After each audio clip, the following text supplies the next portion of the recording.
ब्रेकनंतर तुमचं स्वागत। मुंबई हायकोर्टाजवळ एका बँकेला भीषण आग लागलेली आहे। बँक ऑफ इंडियाच्या इमारतीला ही भीषण आग लागलेली आहे। अग्निशमन दलाच्या गाड्या आता घटनास्थळी दाखल झालेल्या आहेत। आग विझवण्याचे शर्थीचे प्रयत्न सुरू आहेत।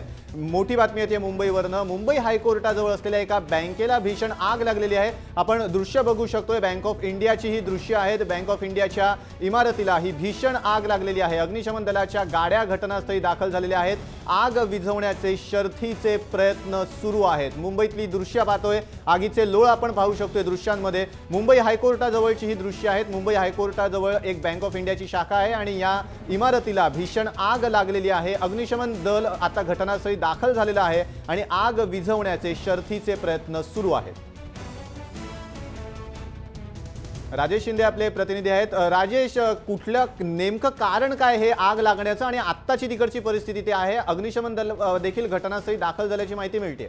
अनिकेत, मुंबईतला फाउंटन परिसरातला हायकोर्ट जे आहे आपलं, त्या हायकोर्टच्या समोरच ही बँक ऑफ इंडियाची इमारत आहे।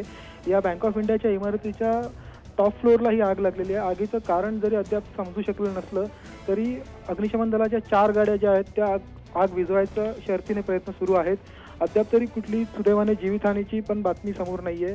मात्र ही आग कशी लागली आणि काय हे आहे हे पंचनाम्यानंतर समोर येईल। मात्र सध्याची परिस्थिती पाहता अग्निशमन दलाचे ही आग विझवण्याची आणि ही आग पसरू नये आणखी याबाबतचे शर्थीचे प्रयत्न सुरू आहेत। अनिकेत, नक्की धन्यवाद राजेश दिलेल्या सविस्तर माहितीबद्दल। तर मुंबई हायकोर्टाजवळ एका बँकेला भीषण आग लागलेली आहे। बँक ऑफ इंडियाच्या इमारतीला ही भीषण आग लागलेली आहे। दृश्यांच्या माध्यमातून आपण बघू शकतोय अग्निशमन दल तिकडे पोहोचलेलं आहे। अग्निशमन दलाच्या गाड्या या घटनास्थळी दाखल झाल्यात आणि आता आग विझवण्याचे शर्थीचे प्रयत्न सुरू आहेत।